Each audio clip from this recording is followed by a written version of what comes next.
Bueno, volviendo a quemaduras, estábamos en segundo grado superficial, tipo AB.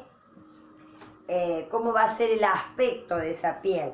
Vamos a ver vesículas, ampollas, se va a ver una piel eritematosa, que quiere decir que va a estar enrojecida como si fuera moretoneada, ¿no es cierto?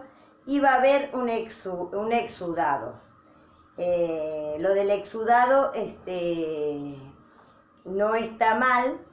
¿Por qué? Porque va a ir despidiendo todo ese líquido retenido que tiene por el edema, ¿no es cierto? Este tipo de quemadura, ¿no es cierto? Dijimos segundo grado, superficial tipo AB, es muy dolorosa. Es muy dolorosa porque no ha quemado las terminaciones nerviosas, entonces se sienten todos los dolores. La curación puede llegar a ser espontánea de 7 a 14 días, ¿no es cierto? Hay que evitar no romper las ampollas, como ya le dije. Hay que valorar que la piel no se necrose. ¿Qué quiere decir necrosis? Muerte del tejido, ¿no es cierto? ¿Por qué? Porque de esta manera vamos a prevenir las futuras infecciones que pueden llegar a traer, ¿sí? Bien, la secuela también va a ser una hipopigmentación. Bien, después tenemos segundo grado profundo, tipo AB, ¿no es cierto?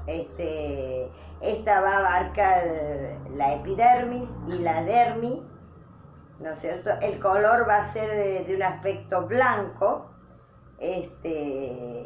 No, ahí ya no va a sentir dolor porque ya se han destruido las terminaciones nerviosas, entonces no va a sentir dolor el paciente. Eso no significa que no sea grave, es grave. O sea, hay que controlarla por lo que ya dije, por las infecciones, que el tejido no se necrose, etcétera, etcétera, ¿no es cierto? Todas esas indicaciones, ¿no es cierto?, de las curaciones, se las va a ir dando el médico. Ya vamos a ver. La curación, ¿no es cierto?, o sea, tarda pero mucho más, ¿no es cierto?, de lo que tardó la anterior, ¿no es cierto? Puede llegar a un mes y medio, ¿sí? En esta sí va a quedar cicatriz, ¿no es cierto?, con la piel como retraída, ¿no es cierto? Y posiblemente puede quedar esa zona con disfunción. ¿Qué quiere decir disfunción? Significa la disminución de la función del lugar donde se ha quemado. Un ejemplo, se quemó la muñeca y posiblemente no pueda hacer esto y haga esto y nada más. Eso sería una disfunción, una disminución de la función verdadera de la zona que se haya quemado, ¿sí? Bien. Después tenemos tercer grado de tipo B. Va a afectar la epidermis, la dermis, puede comprometer también todo lo que es el tejido subcutáneo, los músculos y a veces puede llegar hasta el hueso. Es grave, por supuesto, ¿no es cierto? La zona se va a ver negra o blanca. La red venosa superficial, ¿no es cierto?, puede llegar a estar trombosada. Entonces hay que tener cuidado, ¿no es cierto? El médico va a ir indicando, ¿no es cierto?, la medicación correcta para que esos trombos no se sigan haciendo y no vayan a querer viajar, ¿no es cierto? Porque es una trombosis, que es grave. Y la piel va a estar totalmente acartonada, totalmente arrugada, ¿sí? Con respecto al dolor, no va a sentir dolor porque se han destruido totalmente las terminaciones nerviosas. La curación puede llevar desde 1 mes a 3 meses aproximadamente y a veces puede haber la necesidad, casi siempre, de un tratamiento quirúrgico, o sea, los injertos, ¿no es cierto? Y lamentablemente las secuelas van a ser cicatrices defectuosas, que luego puede el paciente hacer cirugías estéticas, ¿no es cierto? Bien. Tenemos que ver siempre las extensiones de las quemaduras. O sea, tenemos que ver si ha sido en la cabeza, si ha sido en el tronco, en miembro superior, en miembro inferior, en los genitales, ¿no es cierto? Cada parte, cada zona que se haya quemado, ¿no es cierto? Va a tener su grado de gravedad, ¿no es cierto? Bien, los tratamientos inmediatos que vamos a tener con un paciente quemado va a ser quitarle la ropa caliente o ardiendo. Inmediatamente se le quita la ropa. Y se va a cubrir a la víctima con sábanas húmedas, ¿no es cierto? Cuando tiene, ¿no es cierto?, digamos, quemaduras externas, es lo único que vamos a poder aliviar un poco, ¿no es cierto? Luego, ya sea en el lugar que se la ha trasladado, o si está en un lugar donde va a tardar el traslado, se lo puede poner, sumergir las quemaduras, ¿no es cierto?, directamente en agua fría durante 10 minutos. No se pone dentrífico, no se pone tomate, no se pone absolutamente nada, porque todo puede agravar el mal que está pasando el paciente, ¿sí? Bueno, haciendo esto, ¿no es cierto?, poniéndola en agua la quemadura, va a evitar, va a cohibir, ¿no es cierto?, primero que va a, digamos, a no permitir que se quemen capilares, que es muy importante, capilares sanguíneos, ¿no es cierto? De esta manera también va a evitar que se produzca edema, ¿no es cierto?, o la formación de ampollas, ¿no es cierto? Y va también a prevenir, ¿no es cierto?, que se haga más destrucción tisular. ¿Qué es lo que es tisular? Destrucción de la piel. Las causas de las quemaduras pueden ser térmicas, eléctricas o por radiación. Las térmicas, que son quemaduras húmedas con agua hirviendo o vapor de agua, por ejemplo.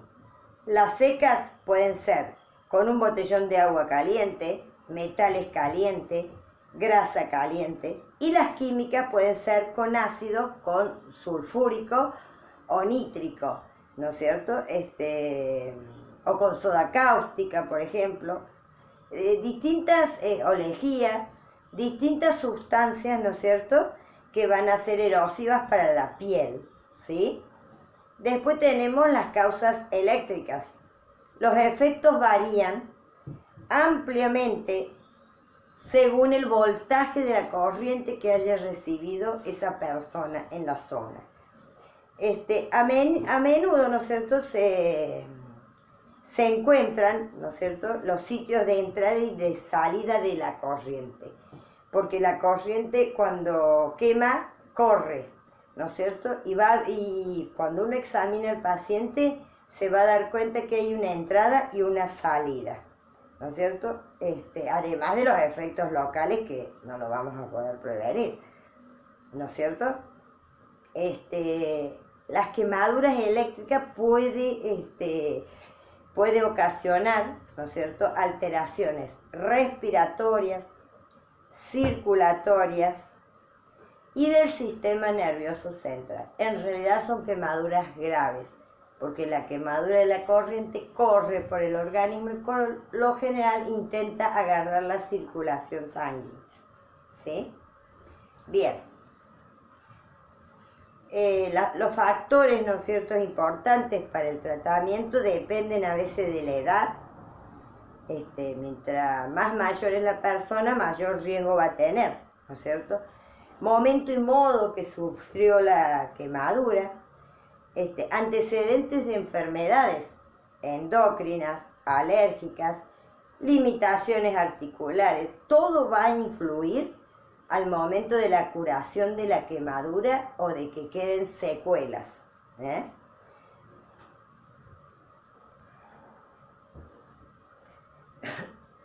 Los cuidados de enfermería principalmente van a ser control de signos vitales. Por eso es tan importante, como ustedes ven, en casi todos los problemas que puedan atender el servicio de enfermería, va a haber controles de signos vitales.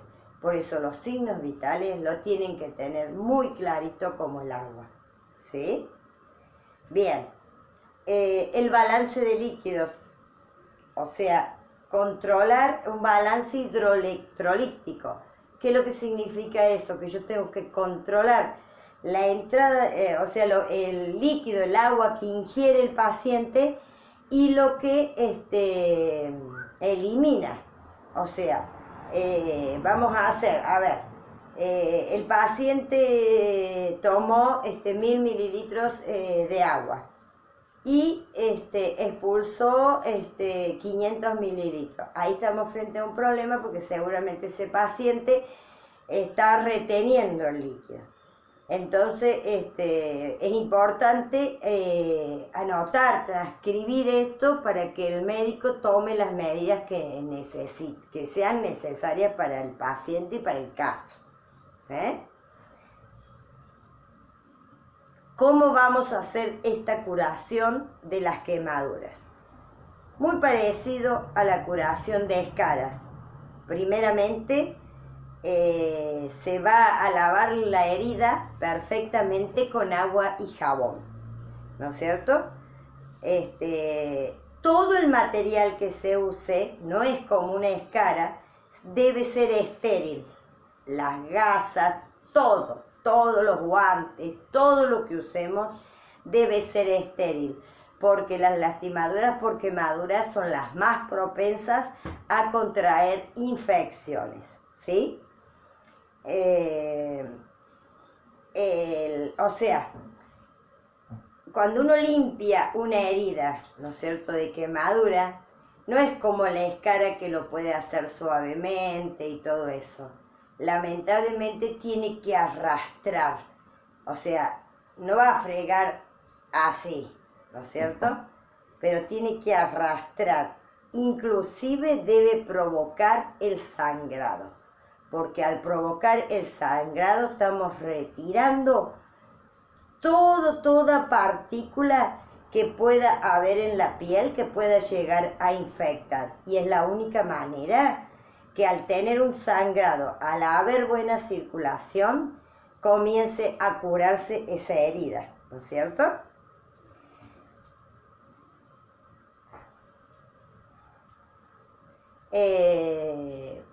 Luego vamos a cubrir toda la herida exactamente de la misma forma que cubrimos, ¿no es cierto?, la escara, la úlcera por presión o cualquier tipo de úlceras, ¿no es cierto? Pero vamos a tener que también debridar todo el tejido necrosado, porque seguramente nos podemos encontrar con tejidos muertos. Esos tejidos muertos lo tenemos que arrastrar con bisturí y sacarlo todo, inclusive volverle a hacer sangrado, para que vaya, cuando empiece a curar realmente, vaya creciendo piel sana y limpia, ¿sí? Bien. Cuando nosotros transcribimos, supuestamente estuviéramos en un incendio participando o en cualquier momento caótico de personas quemadas, ¿no es cierto? Nosotros a cada persona que examinamos la vamos a distinguir por colores. Por ejemplo, con el verde vamos a indicar que es una quemadura leve, ¿no es cierto? Con el celeste vamos a indicar que es una quemadura que ya hizo eritema, inclusive puede estar morada, machucada, como quien dice, ¿sí? El violeta me va a indicar una quemadura grave, ya es grave. El rojo me va a indicar una quemadura muy crítica. Por lo general, a ver, si el violeta es una quemadura grave en distintas partes del cuerpo, posiblemente el rojo, que es una quemadura crítica, posiblemente el paciente pueda tener hasta quemadura en vías aéreas, ¿no es cierto? Y ahí vamos a estar en problemas. Seguramente el paciente va a estar con disnea, va a estar con taquipnea, va a estar con taquicardia, o sea, todos los trastornos que pueda haber de la respiración lo va a tener el paciente, ¿sí? Obviamente que esto merece atención urgente y hospitalizarlo, ¿sí? Y el negro, que es el más grave, es cuando el cuerpo se quema totalmente, es una quemadura total. Es grave, muy grave y muy pocas posibilidades de vida. Bien.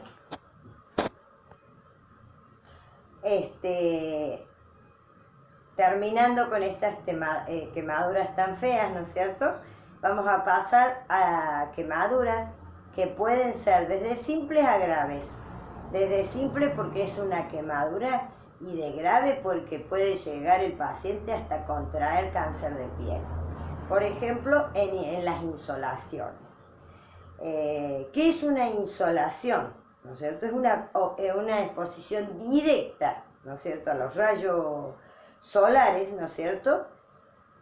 Pero ¿cuándo va a ser realmente mal a la piel? Muy mal a la piel. Cuando hay una exposición directa a los rayos solares, es cuando el mecanismo de transpiración no funciona bien. Las glándulas sudoríparas no resuelven, digamos, rápidamente el transpirar y el poder eliminar el calor tan fuerte recibido. Los síntomas de una insolación van a ser piel roja, caliente, seca, va a tener temperatura, va a tener taquicardia, ¿no es cierto? Va a tener náuseas, vómitos, una sed intensa totalmente y puede llegar a haber pérdida de conocimiento, ¿sí? El tratamiento, ¿no es cierto?, es colocar al paciente primeramente en un lugar fresco y ventilado, con la cabeza ligeramente más baja que el cuerpo. Ahí.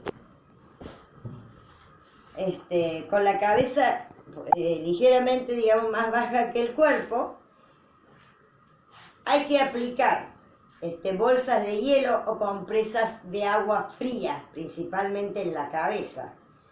Luego y en las zonas que están quemadas, ¿no es cierto? Luego rodear el cuerpo desnudo con sábanas mojadas. Eso va a evitar, ¿no es cierto?, las ampollas y todas las consecuencias que ya vimos que pueden ocurrir. La sábana tiene que estar mojada con agua fría, ¿no es cierto? La ventilación va a ayudar al efecto de este tratamiento, ¿sí?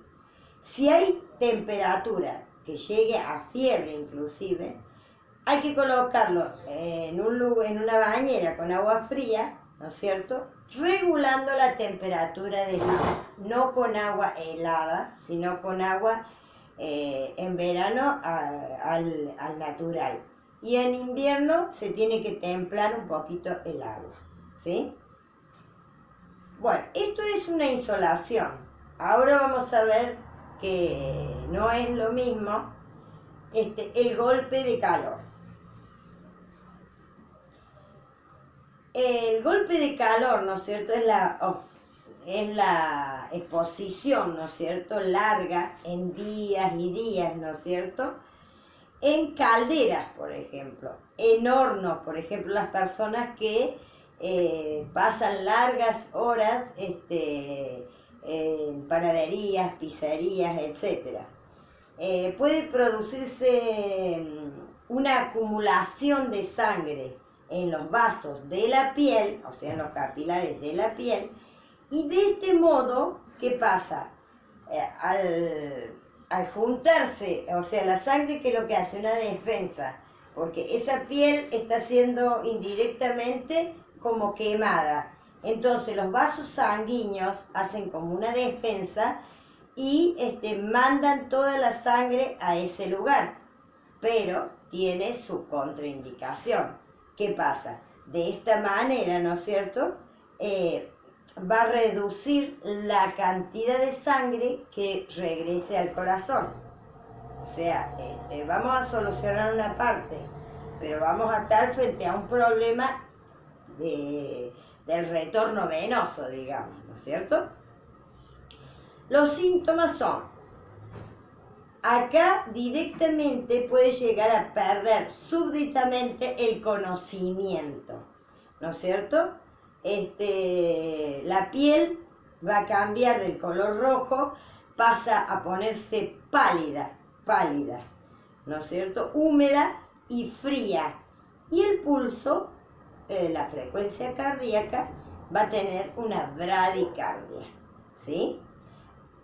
Pueden aparecer calambres en la zona del abdomen y en miembros inferiores. Hay pérdidas de gran cantidad de agua y sal por medio de la transpiración, que ese es un mecanismo, ya dijimos, de defensa, ¿no es cierto?, pero de la transpiración, ¿no es cierto? ¿Cuál va a ser el tratamiento?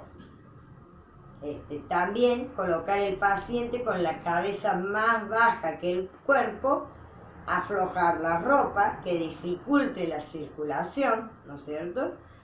Y si hay calambre, va a haber que comprimir los músculos mientras se preparan compresas calientes, que va a ir aflojando el calor, ¿no es cierto?, y haciendo un retorno venoso en donde tenga el calambre, donde vamos a, supuestamente sean los miembros inferiores, vamos a hacer esto, ¿sí?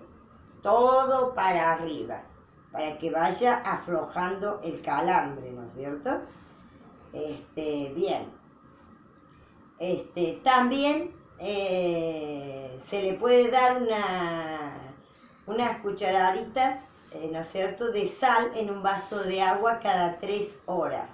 Esto lo va a ir hidratando y a su vez le va a ir eliminando por orina toda la, digamos, no va a eliminar el calor, va a eliminar el edema que va sufriendo el paciente mediante este golpe de calor, ¿sí? Bien. Ahora vamos a las quemaduras por radiaciones. Las quemaduras por radiaciones pueden ser por rayos ultravioleta. La gente a veces no hace caso los horarios que se indican para tomar el sol.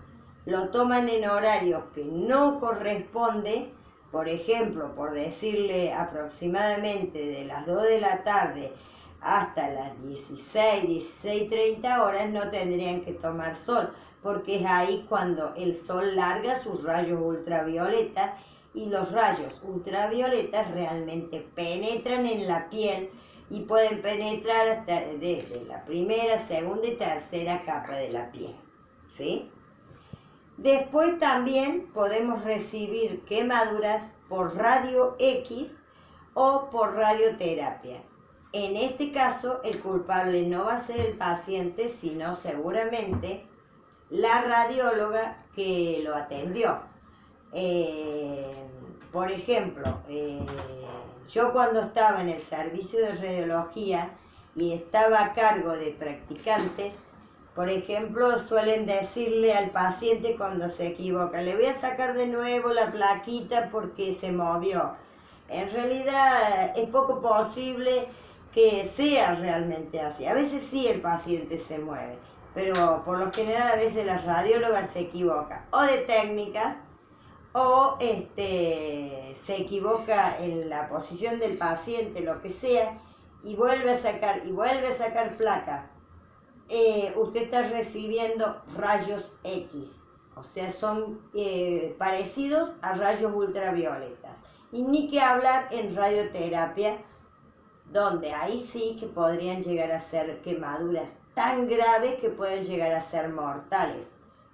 Yo soy radioterapeuta también y realmente vos cuando entras a trabajar en un lugar donde haces radioterapia tenés que tener un sumo cuidado y solamente concentrarse en el trabajo que estás haciendo, porque el mínimo número de más que puedas poner o que puedas enfocar el radio en la dirección incorrecta, podemos llegar a matar a un paciente. Asimismo, si nosotros nos quedamos al lado de un paciente donde le están haciendo radioterapia, porque los rayos se expanden y podemos llegar a recibir esas radiaciones. Y el acúmulo de radiaciones remanentes pueden llegar a quemarnos y podemos llegar a tener serios problemas de piel, ¿sí? Y no solamente de piel, porque sí, empiezan las quemaduras por piel, pero realmente esto puede afectar a todo nuestro organismo, ¿sí? Bien, inclusive estas quemaduras, estos trastornos, estas secuelas, ¿no es cierto?, de quemaduras por radiaciones, se manifiestan lentamente. Entonces uno es como que ni siquiera se alcanza a dar cuenta hasta que tiene un problema grave. Puede pasar mucho tiempo, ¿no es cierto?, y no aparecen efectos notables. Hasta que un día te encontrás con una úlcera, te encontrás con un cáncer de piel, te encontrás con cáncer de genitales, etcétera, etcétera, etcétera. ¿Sí? Bien, ¿cuál sería la asistencia de enfermería?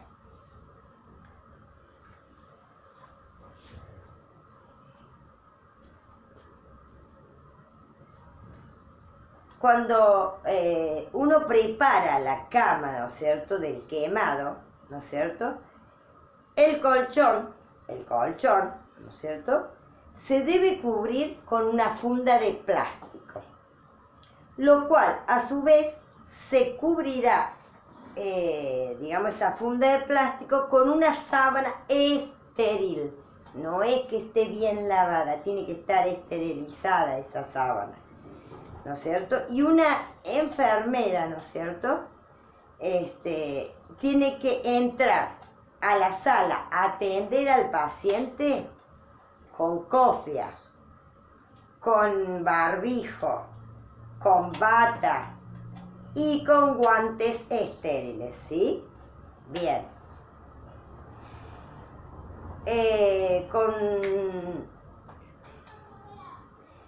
Por lo general, las salas a donde van los grandes quemados, ¿no es cierto?, esas salas van a estar equipadas, ¿no es cierto?, con material para estar pronto a hacer traqueotomía, para aspiración,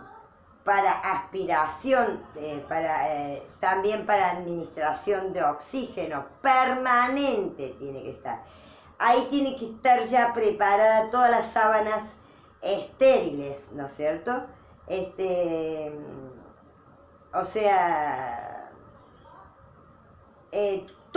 Todo lo que se toque en realidad, lo que toque el paciente o lo que toquemos nosotros, debe estar esterilizado, ¿sí?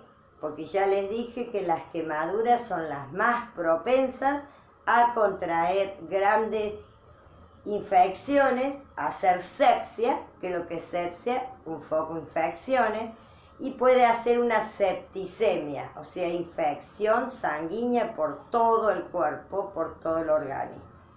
¿Sí? Bien. Las asistencias a las quemaduras químicas, ¿no es cierto? Se van a hacer con agua corriente, agua que corra, no meter la zona en el agua y permanecer, no, que el agua corra, ¿no es cierto? Excepto, por ejemplo, cuando la quemadura es provocada por fósforo o por polvo, o por fósforo, pólvora, no se pone en agua, porque el agua va a activar más el producto químico que tiene la pólvora, el fósforo, etcétera, ¿sí? En ese caso, lamentablemente es urgente al médico y el médico le indicará la medicación que tiene que tener ese paciente, ¿no es cierto? En quemaduras eléctricas, ¿no es cierto? Donde la energía va a afectar a los tejidos, ¿no es cierto? Los atraviesa y encima circula por el cuerpo, siguiendo principalmente, como ya le dije anteriormente, los vasos sanguíneos. Por eso produce trombosis, porque al ir quemando la sangre empieza a producir trombo. Y sabemos que una trombosis es muy grave, porque los trombos pueden viajar y pueden hacer, ¿no es cierto?, pueden hacer, digamos, reventar en pulmón, ¿no es cierto?, o en corazón o en cerebro, que eso sería muy grave, ¿no es cierto? Aparte, no solamente que produce trombosis, sino que también va necrosando, quemando la piel, ¿no es cierto? La piel de los órganos, la piel de las arterias, de las venas, de lo que sea, por donde pase la corriente eléctrica, ¿sí? Bien.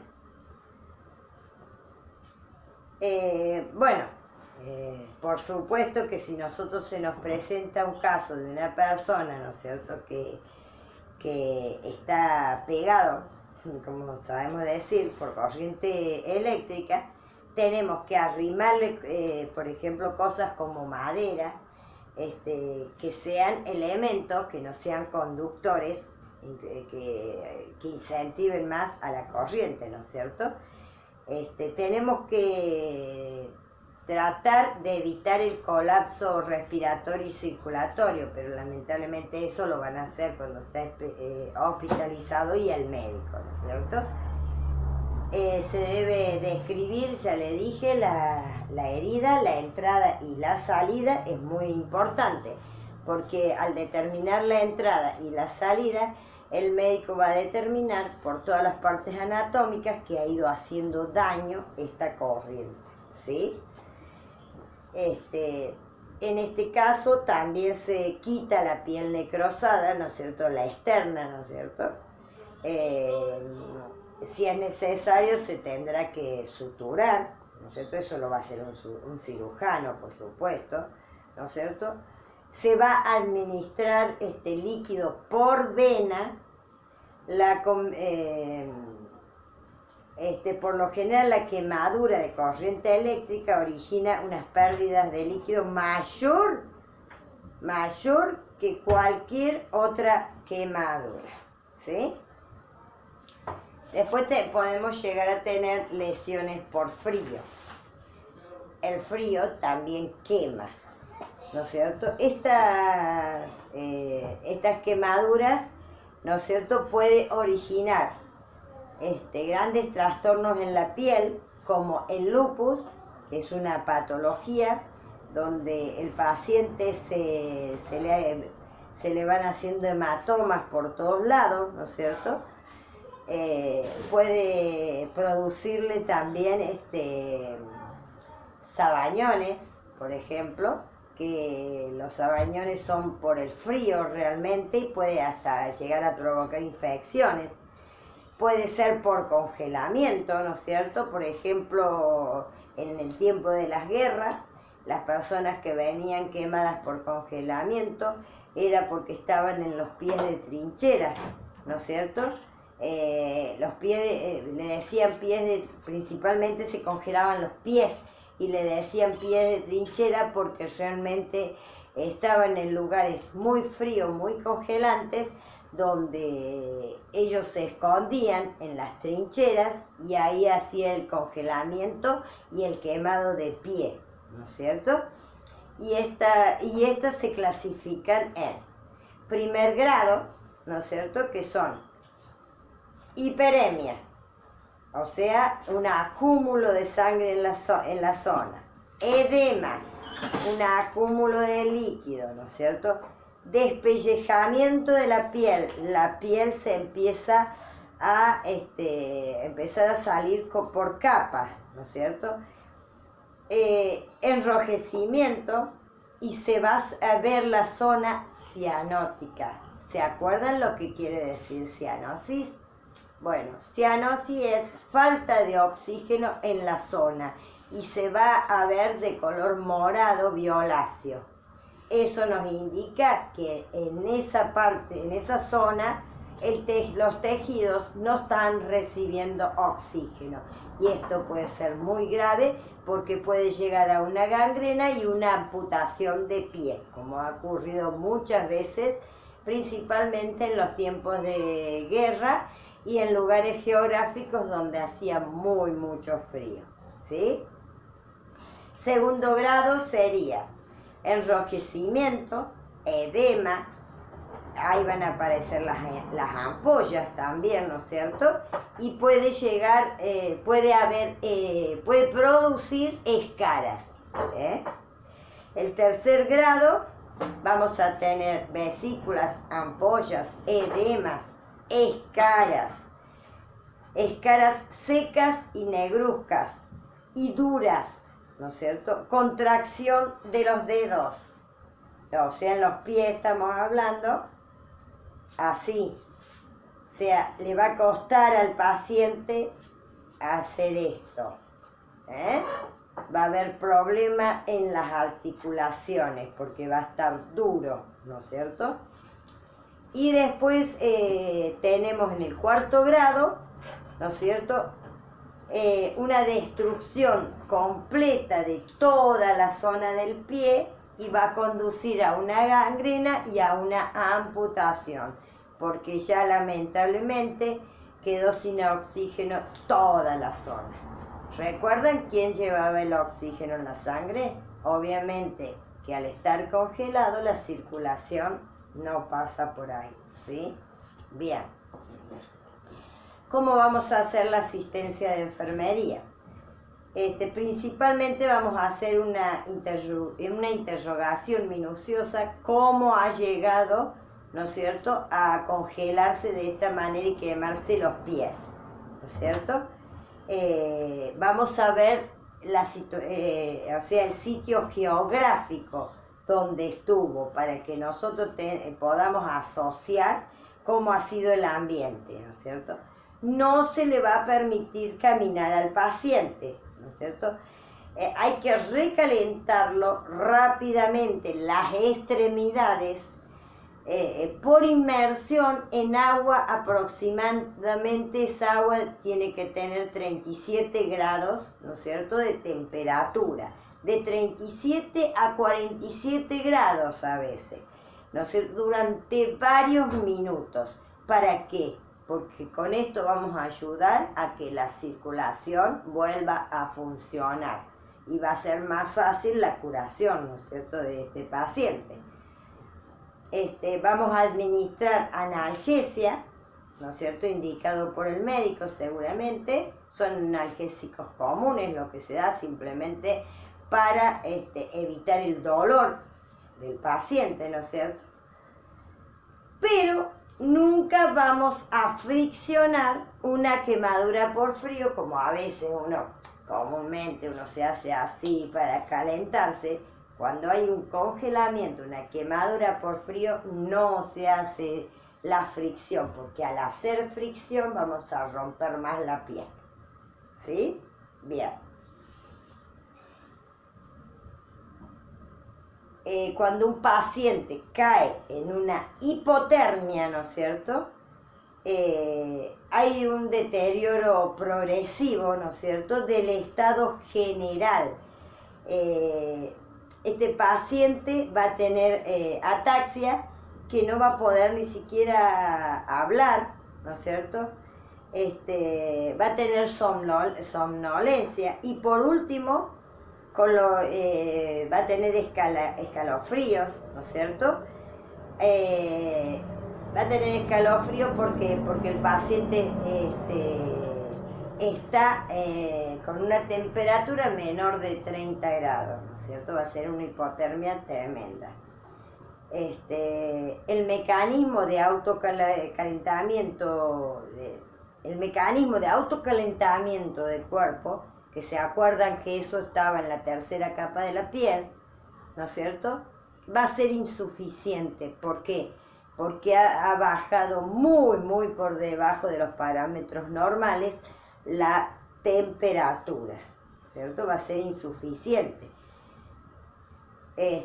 Seguramente este paciente va a tener una bradicardia, va a tener una hipotensión seguro, ¿no es cierto? Inclusive podemos no llegar a encontrar los pulsos periféricos, ¿sí? Seguramente vamos a tener que tomar el pulso carotidio, ¿no es cierto? Y no, porque en otros lados no lo vamos a sentir justamente por efecto del congelamiento, ¿sí? Para saber, por ejemplo, encontramos una paciente en este estado, con congelamiento, con quemaduras por el frío, con quemaduras con el frío, ¿no es cierto? Vamos a tener que, ¿cómo vamos a verificar que esa persona lamentablemente obitó, murió? Le vamos a tomar los reflejos fotomotores pupilares y reflejos tendinosos. ¿Cómo van a hacer esto? Pupilares,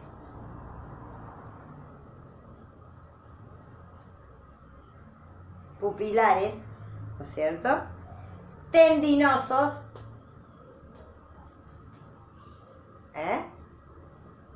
De esta manera vamos a ir comprobando si esta persona está viva o está muerta, Estos reflejos siempre están presentes hasta el último momento de la muerte de una persona. Por eso es importante comprobar estos reflejos, ¿no es cierto? Estando el paciente vivo, todos los tratamientos que se hagan va a incluir las transfusiones de sangre, ¿no es cierto? ¿Para qué? Porque esto puede llegar a producir anemias futuras. Entonces, con la transfusión de sangre inmediata, vamos a evitar, ¿no es cierto?, las anemias, ¿no es cierto?, del gran quemado, principalmente cuando son quemados graves, digamos, ¿no es cierto? La dieta tiene que ser rica en proteínas, ¿no es cierto?, en proteínas calóricas principalmente, para romper elementos perdidos, ¿no es cierto?, por el líquido, ¿no es cierto?, que va a ir largando la herida, ¿sí? También esto va a ayudar por la disminución que va a tener el paciente de ingreso de alimentos durante las primeras fases del tratamiento, ¿no es cierto? Posiblemente se necesiten técnicas de alimentación endovenosa para ingresar mayores cantidades de calorías, ¿sí? Bueno, chicas, si algo no le han entendido de todo lo que he explicado, les pido por favor que en la próxima clase hagan sus preguntas, las pueden hacer por WhatsApp durante toda la semana y vamos a tratar de evacuar toda duda.